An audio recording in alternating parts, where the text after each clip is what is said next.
সাংবাদিক বৈঠকের যে কারণ আপনারা জানেন, সাংবাদিক বন্ধুরা, যে নির্বাচন কমিশন দ্বারা আমাদের রাজ্যের 3 টিয়ার পঞ্চায়েত নির্বাচন ঘোষণা হয়েছে এবং আগামী মাসে এই নির্বাচন অনুষ্ঠিত হবে। নির্বাচন যখন ঘোষণা হয় সঙ্গে সঙ্গে তার আচরণবিধি লাগু হয়ে যায় এবং প্রত্যেকটি রাজনৈতিক দল প্রথা অনুযায়ী, নিয়ম অনুযায়ী তার প্রার্থীপদ সেখানে ঘোষণা করে,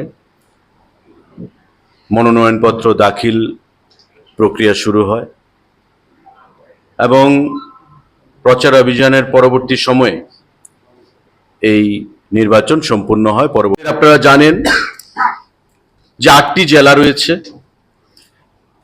এবং এই 8টি জেলায় সমপরিমাণ অর্থাৎ 8টি জেলা পরিষদ রয়েছে। এই 8টি জেলা পরিষদে টোটাল যে আসন সংখ্যা সেটা হচ্ছে 116।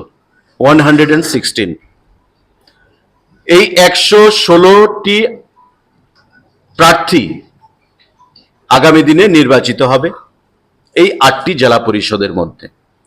তার মধ্যে নর্থ ত্রিপুরাতে রয়েছে জেলা পরিষদের 17খানা আসন, ঊনকোটি জেলায় রয়েছে 13খানা আসন, ধলাই জেলায় রয়েছে 9খানা আসন, আমাদের খোয়াই জেলায় রয়েছে 13খানা আসন, সিপাহীজলায় রয়েছে 17খানা আসন, আমাদের ওয়েস্ট ত্রিপুরা জেলা 17খানা আসন, সাউথ ত্রিপুরা জেলায় 17খানা আসন এবং গোমতী জেলায় জেলা পরিষদে আমাদের রয়েছে 13খানা আসন। টোটাল 8টি জেলায় 116খানা আসন জেলা পরিষদের প্রার্থী হিসেবে এবার মনোনয়ন পাচ্ছে আমাদের দলের তরফ থেকে মাননীয় মুখ্যমন্ত্রী, মাননীয় সভাপতি এবং আমাদের যারা নেতৃত্বরা ছিলেন তাদের প্রচেষ্টায় গতকাল রাত পর্যন্ত সেই বাছাই প্রক্রিয়া সম্পন্ন হয়েছে। পঞ্চায়েত সমিতি আপনারা জানেন যে সর্বসাকুল্যে আমাদের রাজ্যে 58টা ব্লক রয়েছে, তার মধ্যে 35খানা ব্লক অর্থাৎ পঞ্চায়েত সমিতি রয়েছে, বাকি যেগুলো রয়েছে সেগুলো এডিসি এলাকার মধ্যে, বিএসসি ব্লক অ্যাডভাইজারি কমিটি। এই যে 35খানা পঞ্চায়েত সমিতি বা ব্লক, তার মধ্যে যে টোটাল আসন সংখ্যা সেটা হচ্ছে 423। আমাদের উত্তর ত্রিপুরা জেলায় পঞ্চায়েত সমিতির আসন সংখ্যা 52। আমাদের ঊনকোটি জেলায় আসন সংখ্যা পঞ্চায়েত সমিতির 39। আমাদের ধলাই জেলায় পঞ্চায়েত সমিতির আসন সংখ্যা 33। আমাদের খোয়াই জেলায় পঞ্চায়েত সমিতির আসন সংখ্যা 37।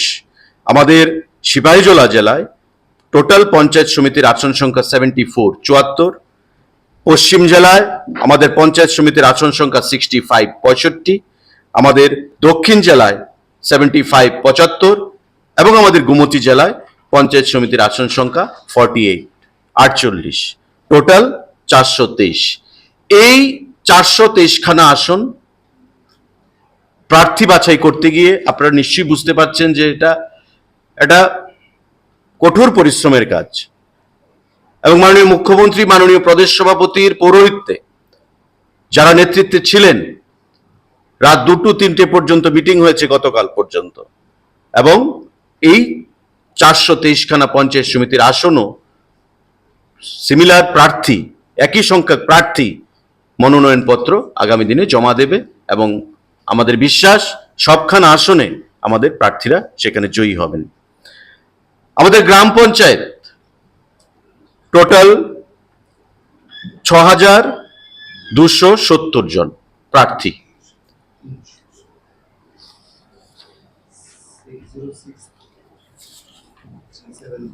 টোটাল যে গ্রাম পঞ্চায়েতের সংখ্যা 605 জন এবং প্রতিটি পঞ্চায়েত থেকে প্রতিটি আসন থেকে 3 জন করে প্যানেল প্রার্থীর তালিকা প্রভারীরা যারা ছিলেন তারা সংগ্রহ করেছে অত্যন্ত গণতান্ত্রিকভাবে। এটা এমন নয় যে অন্যান্য রাজনৈতিক দল যে একই পরিবার থেকে তিনজনকে প্রার্থী করে দিলাম এমন নয়।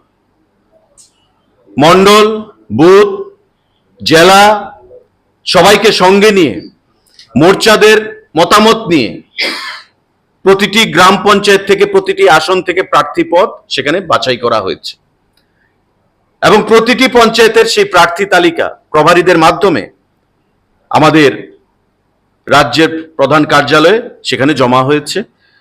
605খানা আমাদের টোটাল পঞ্চায়েত, যার নির্বাচন অনুষ্ঠিত হবে আগামী মাসে, এবং টোটাল প্রার্থী পদের সংখ্যা 6370 জন, এবং প্রত্যেকেই তারা আগামী 2-3 দিনের মধ্যে মনোনয়নপত্র জমা দেবে।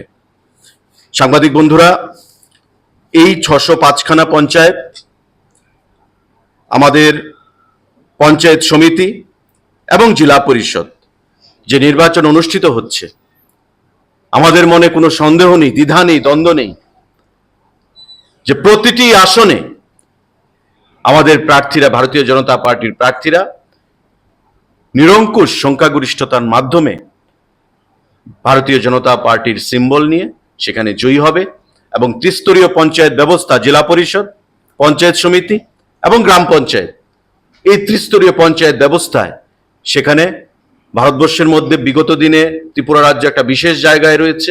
আগামী দিনেও সেখানে ভালো কাজের মাধ্যমে সবকা সাথ সবকা বিকাশের যে নারা আমাদের প্রধানমন্ত্রী দিয়েছেন, সেটাকে সঙ্গে নিয়ে আগামী দিনে রাজ্যকে সামনের দিকে আমরা এগিয়ে নিয়ে যাব। মনোনয়নপত্র দাখিল আপনারা জানেন 18 তারিখ পর্যন্ত সময়সীমা ধার্য করা হয়েছে। মাঝখানে একদিন বন্ধ থাকবে, বুধবার। আগামীকাল থেকে সেখানে শুরু হচ্ছে এবং 18 তারিখের মধ্যে সারা রাজ্যে এই 35টা ব্লক অর্থাৎ পঞ্চায়েত সমিতি, 605খানা পঞ্চায়েত এবং আমাদের 116খানা জেলা পরিষদের আসনে আমাদের প্রার্থীরা মনোনয়নপত্র জমা দেবে। আমরা প্রদেশ বিজেপির কার্যালয় থেকে আপনাদের মাধ্যমে রাজ্যের প্রতিটি অংশের গণতন্ত্র প্রিয় মানুষের কাছে আহ্বান জানাবো যে 3 টায়ার পঞ্চায়েত ব্যবস্থা বিগত দিনে আমরা নজির সৃষ্টি করেছি। প্রধানমন্ত্রী আবাস যোজনা বলুন, জল জীবন মিশনের মাধ্যমে